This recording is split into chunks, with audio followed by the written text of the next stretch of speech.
Hello dear learners, I am Dr. Shalini Prasad and I welcome you to the discussion of Chapter 7 of Psychology textbook of Class 12, Social Influence and Group Processes. Today, you will be learning about nature and formation of groups, stages of group formation and types of groups. Nature and formation of groups. Think about your day-to-day life and various social interactions you have.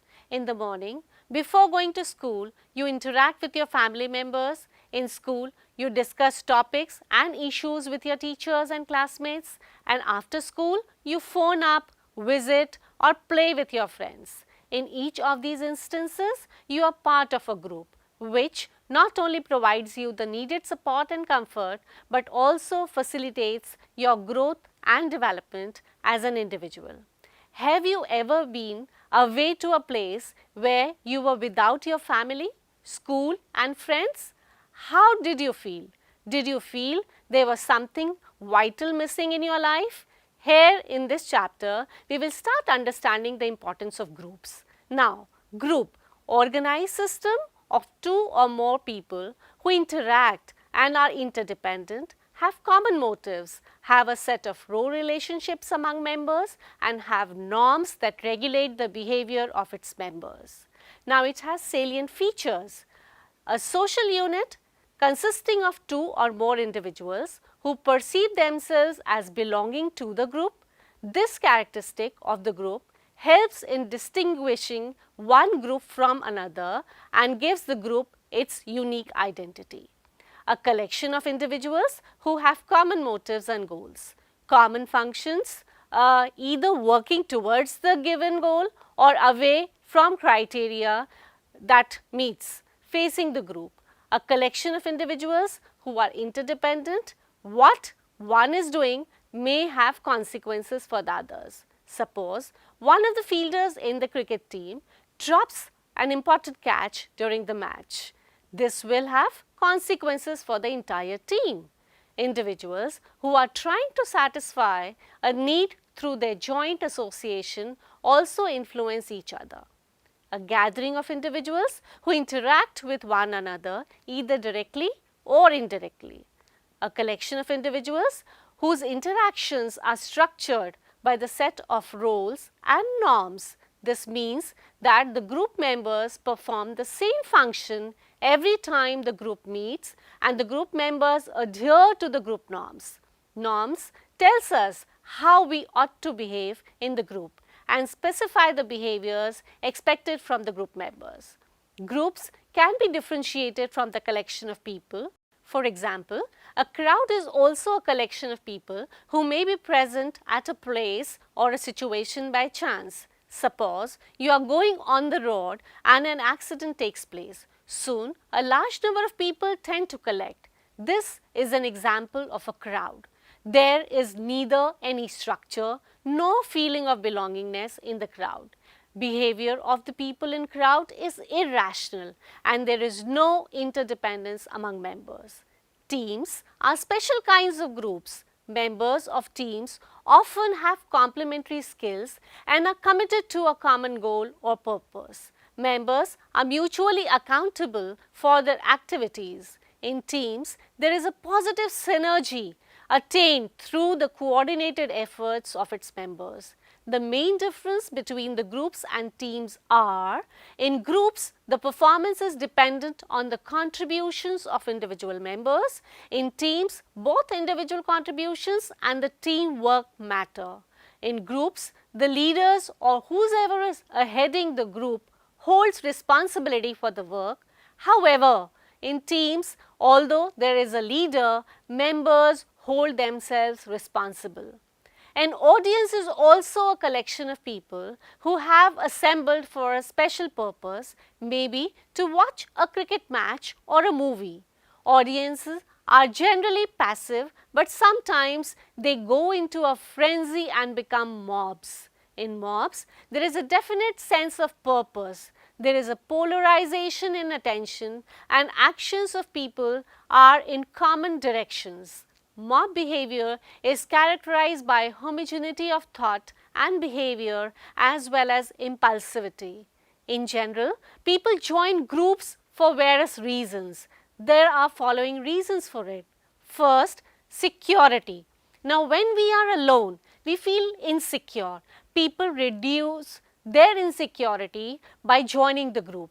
Being with people always gives us a sense of comfort and protection. As a result, people feel stronger and less vulnerable to threats. Second, status. When we are members of group, they are perceived to be important for others. We feel recognized and experience sense of power. Suppose your school wins an inter-institutional debate competition, you feel proud and think that you are better than others. Self-esteem. Group provides feelings of self-worth and establish a positive self-identity. Being a member of a prestigious group enhances one's self-concept. Fourth, satisfactions of one's psychological and social needs. Groups satisfies one's social and psychological needs such as the sense of belongingness, giving and receiving attention, love and power through a group. Goal achievement. Groups helps in achieving such goals which cannot be attained individually. There is a power in majority. People also get recognition by joining the groups because it provides knowledge and information. Group membership provides knowledge and information and thus broadens our view. As individuals, we may not have all the required information. Groups supplement this information and knowledge. Group formation. In this section, we will see how groups are formed.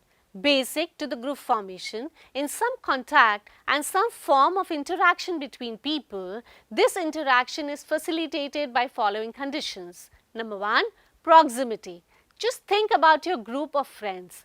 Would you have been friends if you were not living in the same colony or going to the same school or maybe playing in the same playground? Probably your answer would say no. Repeated interactions with the same set of individuals gives us a chance to know them and their interests and attitudes. Common interests, attitudes and backgrounds are important determinants of your liking of the group members. Second, similarity. Being exposed to someone over a period of time makes us assess our similarities and paves the way for formation of groups. Why do we like people who are similar? Psychologists have given several explanations for this. One explanation is that people prefer consistency and like relationships that are consistent. So, when two people are similar, there is consistency and they start liking each other. For example, you like playing football and another person in your class also loves playing football. There is a matching of your interests. There are higher chances that you may become friends. Another explanation given by psychologists is that when we meet similar people, they reinforce and validate our opinions and values. We feel we are right and thus we start liking them. Suppose you are of the opinion that too much watching of the television is not good because it shows too much of violence. You meet someone who has a similar views. This validates your opinion and you start liking the person who was instrumental in validating your opinion. Next, that is common motives and goals. When people have common motives and goals, they get together and form a group which may facilitate the goal attainment. Suppose you want to teach children in a slum area who are unable to go to the school. You cannot do this alone because you have your own studies and homework. You therefore form a group of like-minded friends and start teaching these children. So, you have been able to achieve what you could not have done alone. Now, let us talk about the stages of group formation, which is given by Tuckman. Now, when group members first meet, there is a great deal of uncertainty about the members, who will be there in the group, what will be the goals and how it is to be achieved. People try to know each other and assess whether they will fit in. there is an excitement as well as apprehension. This stage is called as the forming stage. Often, after this stage, there is a stage of intra-group conflict, which is referred to as storming stage. In this stage, there is a conflict among members about how the target of the group is to be achieved, who is to control the group and its resources, and who is to perform what task. Now, when this stage is complete, some sort of hierarchy of leadership in the group develops and the clear vision as to how to achieve the group goal is there. Next to it is the storming stage, is followed by another stage known as a norming stage. Group members by this time develop norms related to the group behavior. This leads to the development of a positive group identity. The fourth stage is a performing stage. By this time, the structure of the group has evolved and is accepted by the group members. The group moves towards achieving the group goals. For some groups, this may be the last stage of the group development. However, for some groups, for example, in the case of organizing committee for a school function, there may be another stage known as the adjourning stage. In this stage, once the function is over, the group may be disbanded. Groups do not always proceed in a systematic manner. Stages could even take place simultaneously. Groups can also go back and forth between stages or skip a few stages. Group structure. During the process of group formation, the groups also develop a structure. We should remember that group structure develops as the members interact. Over time, this interaction shows regularities in distribution of tasks to be performed, responsibilities assigned to the members, and the prestige or the relative status of the members. Let's talk about the elements of the group. Four important elements of the groups are: number one, roles. Roles are socially defined expectations that individuals in a given situations are expected to fulfill. Roles refer to a typical behavior that depicts a person in a given social context. You have a role of a son or a daughter, or with this role there is a certain role expectation. Now, including the behavior expected of someone in a particular role. As a daughter or as a son, you are expected to respect the elders, listen to them and be responsible towards your studies. Norms. Norms are expected standards of behaviors and beliefs that is established or agreed upon or enforced by the group members. Now, they may be considered as a group's unspoken rules. In your family, there are norms that guides the behavior of the family members.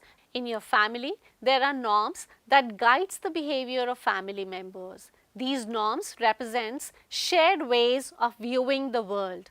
Status. Status refers to the relative social position given to the group members by others. This relative position or status may be either ascribed, given, maybe because of one's seniority, or achieved, that is the person has achieved status because of the expertise or the hard work. By being members of the group, by enjoying the status associated with the groups, all of us therefore strives to be the members of such groups which has a higher status as compared to the other ones. Even within the group, different members have different prestige and status. For example, the captain of the cricket team has a higher status compared to the members, although all are equally important for the team's success. Cohesiveness. It refers to the togetherness, binding or the mutual attraction among the group members. As the group becomes more cohesive, group members start to think, feel and act as a social unit and less like isolated individuals. Members of highly cohesive group have a greater desire to remain in the group in comparison to those who belong to the low cohesive group. Cohesiveness refers to the team spirit or we feeling or the sense of belongingness to the group.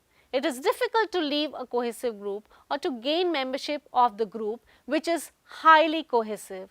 Extreme cohesiveness, however, may sometimes not be in the group's interest. Psychologists have identified this phenomena of groupthink, which is a consequence of extreme cohesiveness. Now, let's talk about the types of groups. First is the primary group. Now, primary groups are the pre-existing formations that are usually given to the person. People usually remain a part of it through their lifetime. Includes face-to-face interaction and close physical proximity. Members share warm emotional bonds.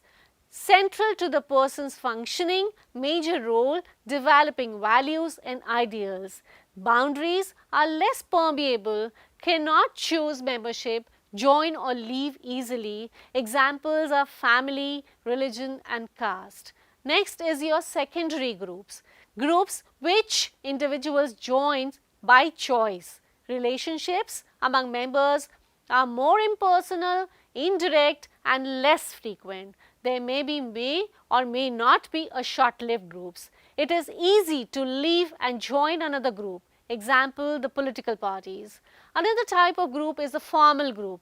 Now, functions based to be performed are explicitly stated in these groups. Formation based on specific rules or laws, and members have defined roles. Set of norms helps these establishing an order in these groups. Examples could be universities or the office. Informal groups. Roles of each member not so definite and specified. There is a close relationship among members who are existing in that. Formation is not based on rules and laws. For example, your peer group. Next is in-group. Now, in-group refers to one's own groups, and it says we, especially when we talk about our country, we Indians. Members in this group, they are always viewed in a very similar manner, and they are always seeing their members as favorable to each other.